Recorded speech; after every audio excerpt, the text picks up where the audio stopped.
Hello and big welcome to Rehan's biology. मैं हूं रेहान खान। स्वागत है आप सबका बीएससी फर्स्ट ईयर के ज़ूलॉजी लेक्चर्स की सीरीज़ में। ये हमारा पहला वीडियो लेक्चर है और पिछले वीडियो में आपने ज़ूलॉजी के सिलेबस के बारे में डिस्कस किया था बीएससी फर्स्ट ईयर के। जिन लोगों ने वो वीडियो मिस कर दिए हों प्लीज़ बीएससी पार्ट 1 की प्लेलिस्ट में जाकर वो वीडियो देखिए, जिसमें हमने ज़ूलॉजी के सिलेबस के बारे में डिस्कशन किया था और उसके ज़ूलॉजी फर्स्ट पेपर के बारे में जो सिलेबस था उसके बारे में डिस्कशन करने में बताया था कि उसमें 4 यूनिट हैं एज़ यूजुअल।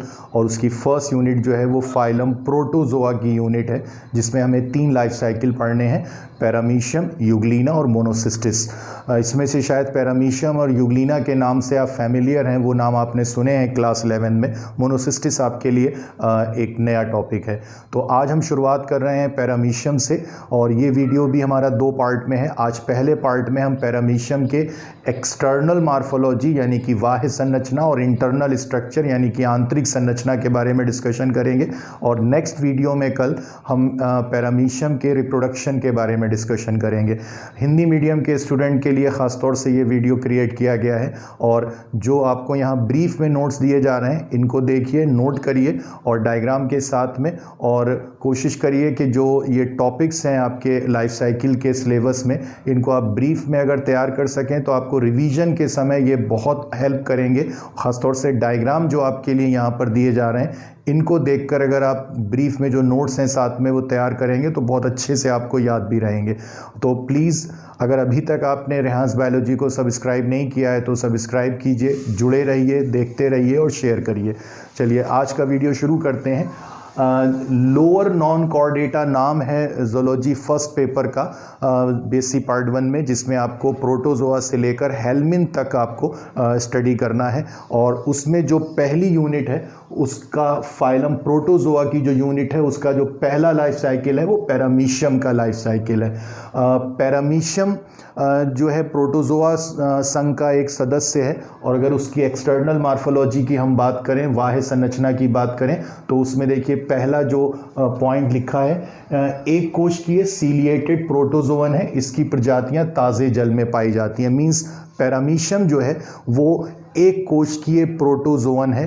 प्रोटोजोआ संघ का एक खास लक्षण है कि उसके सदस्य अधिकतर एक कोशिकीय होते हैं, तो ये भी एक कोशिकीय है। ये इसकी एक कोशिका की संरचना है। ये जो आपको डायग्राम दिखाई दे रहा है ये एक कोशिका है और यही पूरा शरीर है पैरामीशियम का। तो पैरामीशियम एक कोशिकीय प्रोटोजोअन है यानी कि प्रोटोजोआ संघ का सदस्य है और जो इसकी शरीर की सतह है उस पर बहुत छोटे छोटे सूक्ष्म धागे के समान संरचनाएं पाई जाती हैं जिनको सीलिया कहते हैं, इसलिए ये सीलिएटेड प्रोटोजोअन है। अब एक और बात साथ में याद रखिएगा, आपके सिलेबस में यूग्लिना भी शामिल है और उसके शरीर में 2 फ्लैजिला पाए जाते हैं, तो वो फ्लैजिलेटेड प्रोटोजोअन है। अक्सर प्रैक्टिकल एग्जाम में वाइवा में एग्जामिनर पूछते हैं किसी सीलिएटेड प्रोटोजोअन का एग्जाम्पल बताइए या किसी फ्लैजिलेटेड प्रोटोजोअन का एग्जाम्पल बताइए, तो आपके लिए सीधे से ऑप्शन है सीलिएटेड प्रोटोजोअन कहा जाए तो आंसर होगा पैरामीशियम और फ्लैजिलेटेड प्रोटोजोअन कहा जाए तो आंसर होगा यूग्लिना।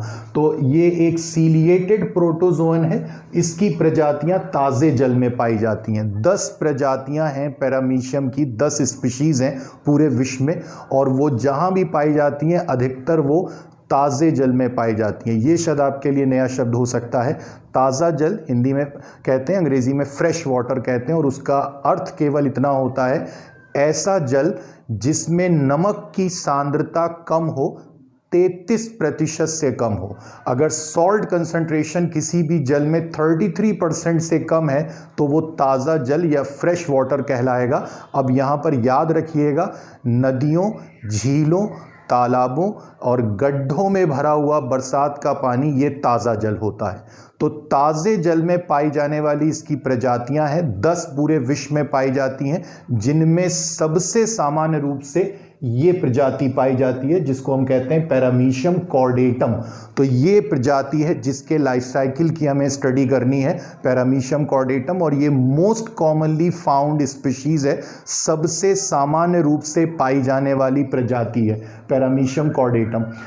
दूसरा पॉइंट देखते हैं, शरीर 8 से 30 माइक्रोन लंबा तर्कुरूपी स्लीपर शेप्ड होता है। जो इसका ये पूरा शरीर है वो अगले सिरे से और पिछले सिरे तक लगभग 8 से लेकर 30 माइक्रोन तक लंबा हो सकता है, तर्कुरूपी हो सकता है, जिसमें दोनों सिरों पर शरीर पतला होगा और मध्य में सबसे चौड़ा होगा। तो ये तर्कुरूपी कहलाता है, अंग्रेजी में स्पिंडल शेप्ड कहते हैं। लेकिन एक और ख़ास कैरेक्टर है, आप इस संरचना को देखिए, बाह्य रूप से ये संरचना जो है वो आपको एक हवाई चप्पल के जैसी आकृति की लगती होगी, स्लीपर के जैसी शेप की लगती होगी। चूँकि ये स्लीपर शेप्ड है इसकी जो आकृति है, और ये बहुत छोटे आकार का जंतु है, बहुत माइन्यूट एनिमल है, और छोटे आकार के जंतुओं को आमतौर पर एनिमलक्यूल कहते हैं। तो इसीलिए पैरामीशियम का एक कॉमन नेम है, बहुत इंपॉर्टेंट ऑब्जेक्टिव क्वेश्चन है, इसको याद रखिएगा। स्लीपर एनिमलक्यूल, ये पैरामीशियम के लिए एक कॉमन नेम है, स्लीपर एनिमलक्यूल। और ये नाम इसलिए पड़ा है क्योंकि जो पैरामीशियम का जो शरीर है एक कोशिकीय, वो स्लीपर शेप्ड होता है देखने में, और अपने आकार में बहुत माइन्यूट, बहुत सूक्ष्म आकृति का जंतु ये होता है। तो दूसरा पॉइंट ये हो गया। तीसरे पॉइंट पर चलते हैं। शरीर की ऊपरी सतह एबोरल व निचली सतह ओरल सरफेस कहलाती है।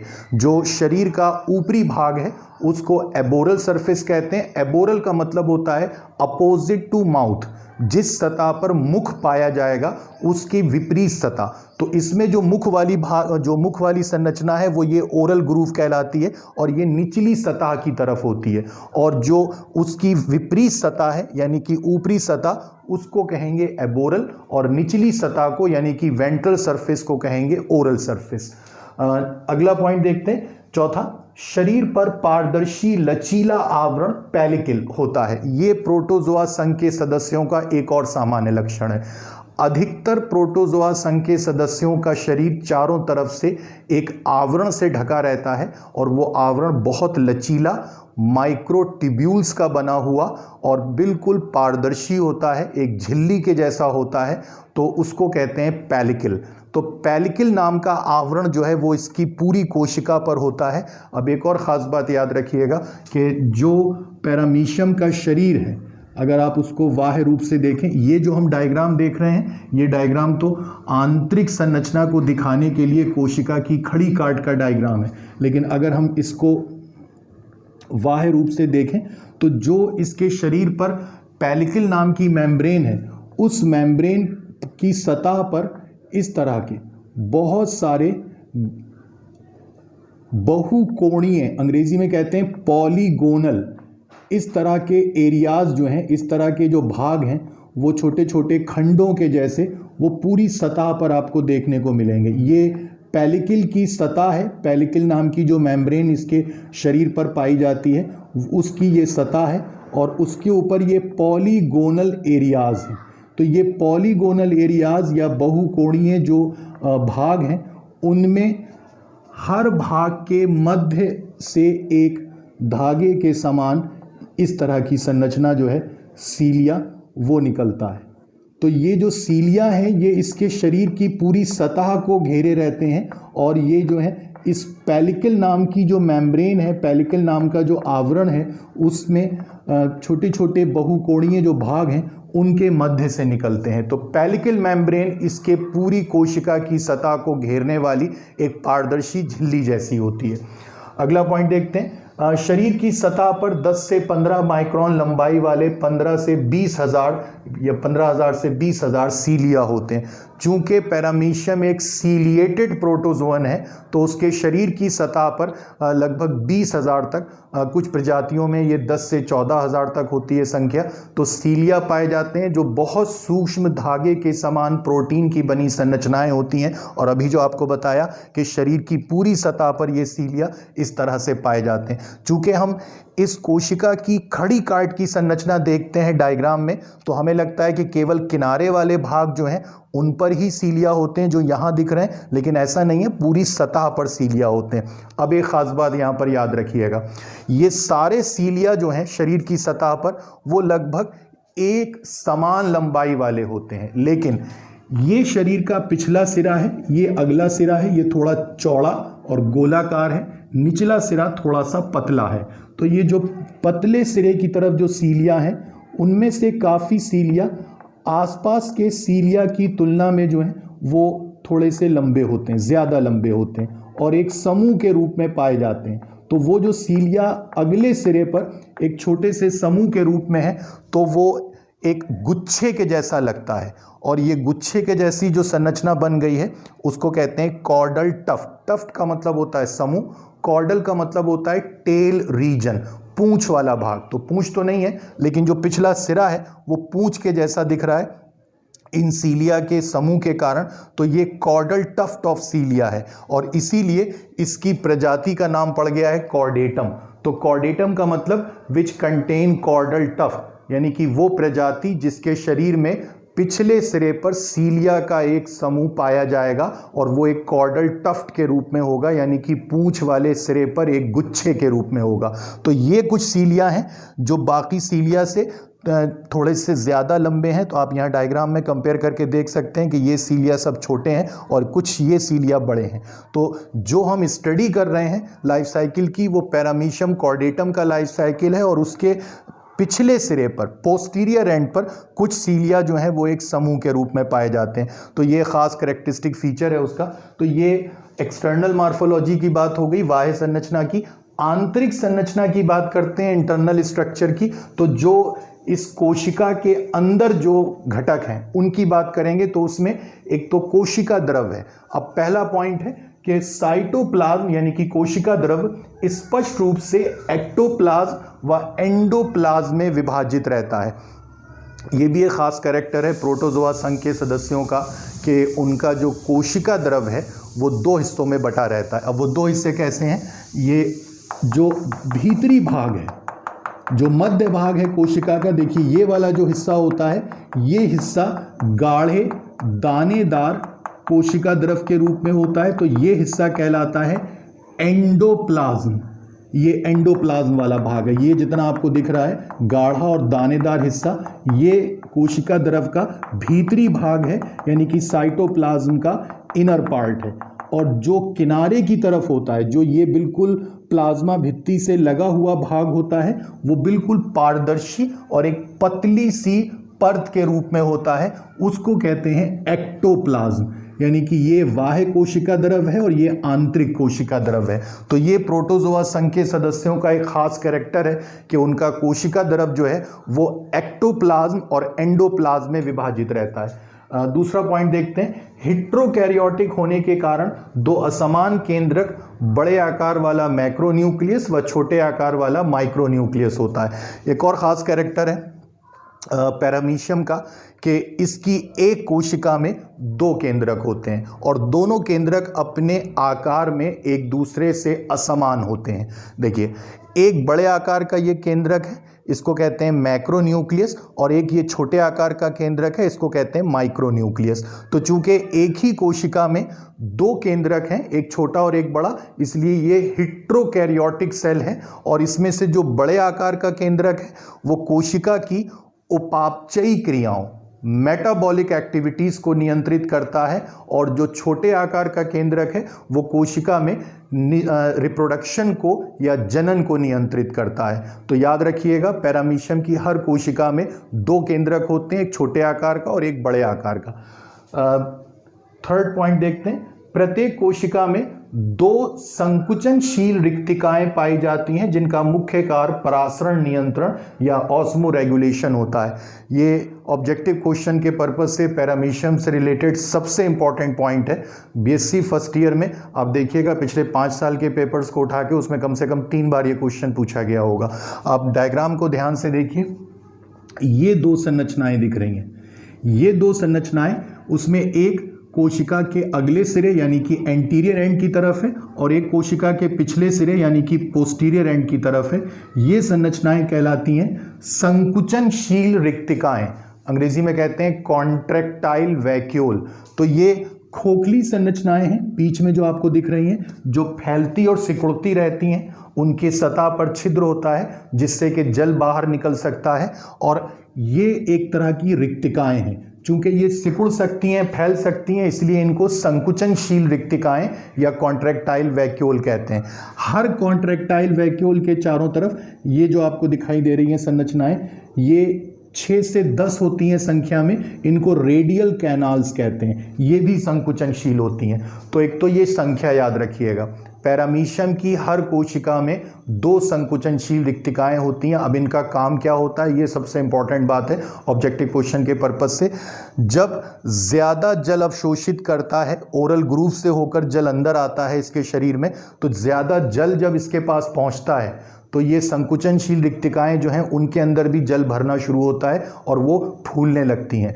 अपना मैक्सिमम साइज जब वो प्राप्त कर लेती हैं उसके बाद वो सिकुड़ती हैं और एक्स्ट्रा जल को बाहर निकाल देती हैं, जिससे कि कोशिका के नष्ट होने का खतरा जो है वो कम हो जाता है। ज़्यादा जल अवशोषित करेंगी कोशिकाएं तो हो सकता है एक सीमा के बाद वो कोशिकाएं जो हैं ज़्यादा जल होने की वजह से फट जाएं, नष्ट हो जाएं। तो उससे बचाने के लिए परासरण स्तर को नियंत्रित करने का काम करती हैं संकुचनशील रिक्तिकाएं, यानी कि जो ऑस्मोसिस है उसको कंट्रोल करती हैं। तो वो सिकुड़ती फैलती हैं और ज़रूरत से ज़्यादा जल को बाहर निकालती हैं, जिससे कि कोशिकाओं को खतरा कम हो जाता है नष्ट होने का। तो याद रखिएगा ऑब्जेक्टिव क्वेश्चन के लिए, पैरामीशियम की हर कोशिका में 2 संकुचनशील रिक्तिकाएं होती हैं और उनका काम है परासरण नियंत्रण करना, यानी कि ऑस्मो रेगुलेशन में सहायता करना। अगला पॉइंट देखते हैं, कोशिका द्रव में अनेक नॉन कॉन्ट्रैक्टाइल फूड वैक्यूल्स पाई जाती हैं। ये बहुत इंपॉर्टेंट पार्ट है इसकी कोशिका का। ये निचली सतह की तरफ लेटरल साइड पर एक संरचना है, पॉकेट के जैसी संरचना होती है, ओरल ग्रूव कहते हैं, ये इसके माउथ की तरह काम करती है। और उसके पीछे जो है ये एक कैविटी है, वेस्टिब्यूल कहते हैं, इसको आप मुख गुहा या बक्कल कैविटी कह सकते हैं। यहीं से जल अंदर प्रवेश करता है और उसके साथ छोटे छोटे भोजन के कण भी पहुंचते हैं। तो यहाँ से जो भी जल अंदर जाएगा उसके साथ बहुत सारे फूड पार्टिकल भी अंदर पहुंचेंगे, लेकिन यहाँ पर ये सीलिया हैं, ये उस जल को छानते हैं और उसमें से बहुत छोटे छोटे भोजन के कण जो हैं, बस वो इनसे छनने के बाद यहाँ एक छोटा सा छिद्र है, उसको साइटोस्टोम कहते हैं, वहाँ से होकर आगे एक छोटी सी नली होती है, इस डायग्राम में बहुत स्पष्ट नहीं दिख रही है, उसको साइटोफेरिंक्स कहते हैं। उसके सिरे पर वो भोजन के कण इकट्ठा होने लगते हैं। जब ज़्यादा इकट्ठा होते हैं तो साइटोफेरिंक्स एक थैली जैसी बनाता है अपने सिरे पर, उसी को कहते हैं फूड वैक्यूल, यानी कि खाद्य रिक्तिका। और वो जैसे ही थैली तैयार होती है और उसके अंदर बहुत सारे फूड पार्टिकल होते हैं, वो यहाँ से अलग होकर और फिर वो ये कोशिका द्रव के अंदर इस तरह से गति करना शुरू करती है। पहले नीचे की तरफ जाती है और फिर इसके बाद वो ऊपर की तरफ जाती है, अगले सिरे की तरफ। और जैसे जैसे वो फूड वैक्यूल कोशिका के अगले सिरे की तरफ गति करके पहुँचती है, कोशिका द्रव में पाए जाने वाले लाइसोसोम उसकी सतह से चिपकना शुरू कर देते हैं और वो अपने अंदर से पाचक एंजाइम सिक्रीट करते हैं फूड वैक्यूल के अंदर, जिसके बाद भोजन का पाचन हो जाता है। तो ये जो संरचनाएं हैं अंदर से खोखली हैं, एक तरह की रिक्तिकाएं हैं, लेकिन ये फैलती सिकुड़ती नहीं है, इसलिए नॉन कॉन्ट्रैक्टाइल हैं और ये भोजन के पाचन में सहायता करती हैं, इसलिए इनको फूड वैक्यूल या खाद्य रिक्तिकाएं कहते हैं। एक पैरामीशियम की कोशिका में असंख्य खाद्य रिक्तिकाएं होती हैं। हर 15 से 20 मिनट के अंदर एक खाद्य रिक्तिका यहाँ से बनती है और वो अपनी यहाँ से ऊपर की तरफ गति शुरू करती है। यहाँ पहुँचते पहुँचते भोजन का पाचन पूरा हो जाता है, फिर वापस वो जो खाद्य रिक्तिका है खाली हो चुकी होती है, नीचे की तरफ आती है और यहाँ पर ये एक छोटा सा छिद्र है, इससे होकर वो बाहर निकल जाती है, फिर नष्ट हो जाती है। तो खाद्य रिक्तिकाएं, अब याद रखिएगा इस बात को कि कॉन्ट्रैक्टाइल वैक्यूल तो पैरामीशियम की कोशिका में 2 होती हैं, लेकिन फूड वैक्यूल जो है वो असंख्य होती हैं, बहुत सारी होती हैं। कॉन्ट्रैक्टाइल वैक्यूल का काम है परासरण नियंत्रण करना और खाद्य रिक्तिकाओं का यानी कि फूड वैक्यूल का काम है भोजन के पाचन में सहायता करना। अगला पॉइंट देखते हैं, एक्टोप्लाज्म में ट्राइकोसिस्ट पाई जाती हैं जो सुरक्षा में सहायता करती हैं।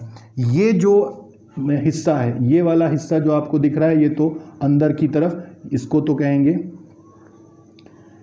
एंडोप्लाज्म, ये वाला हिस्सा सब एंडोप्लाज्म है। और ये जो किनारे की तरफ एक पट्टी जैसी होती है ये एक्टोप्लाज्म होता है, कोशिका द्रव का बाह्य भाग।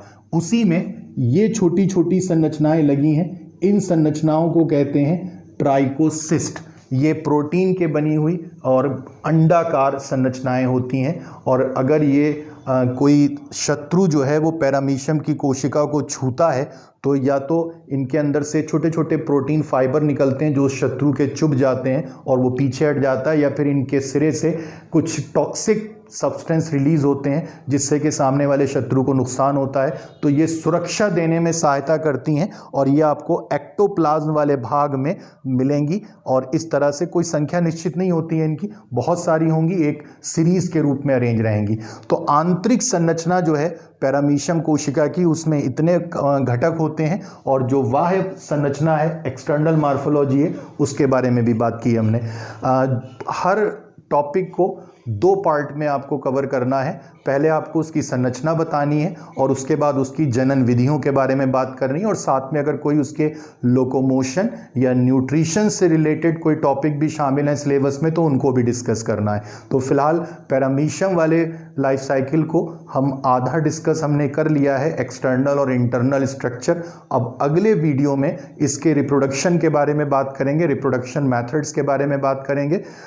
एक बात ध्यान रखिएगा, ज़ूलॉजी और बॉटनी में डायग्राम्स की इंपॉर्टेंस बहुत ज़्यादा है, तो कोशिश करिए आप चाहे रिटन वर्क कम करें लेकिन डायग्राम बहुत अच्छा नीट एंड क्लीन कलर्ड और वेल लेवल्ड बनाएं, उससे आपका आंसर बहुत इम्प्रेसिव होता है, आपके मार्किंग पर बहुत उसका असर पड़ता है। तो इसलिए कोशिश करें कि आप प्रैक्टिस करें और बेहतर डायग्राम बनाने की कोशिश करें। यहाँ भी आपके लिए ये डायग्राम है और आप चाहें तो इसका स्क्रीनशॉट ले सकते हैं ताकि आप बहुत अच्छे से इस डायग्राम की प्रैक्टिस कर सकें। तो फिलहाल इस वीडियो में हम इतना ही डिस्कस करना था हमें। नेक्स्ट वीडियो में रिप्रोडक्शन के बारे में डिस्कस करेंगे, और जो लोग नए हैं पहली बार आज रेहांस बायोलॉजी में आए हैं प्लीज़ सब्सक्राइब कीजिए रेहांस बायोलॉजी को, ख़ासतौर से जो बीएससी फर्स्ट ईयर के स्टूडेंट हैं। आगे आपको अपने सिलेबस से रिलेटेड काफ़ी सारे टॉपिक्स मिलेंगे, और जब तक आपके कॉलेजेस बंद हैं तब तक आप घर पे रहकर बहुत अच्छे से अपनी पढ़ाई कर सकते हैं, ज़ूलॉजी बॉटनी दोनों में।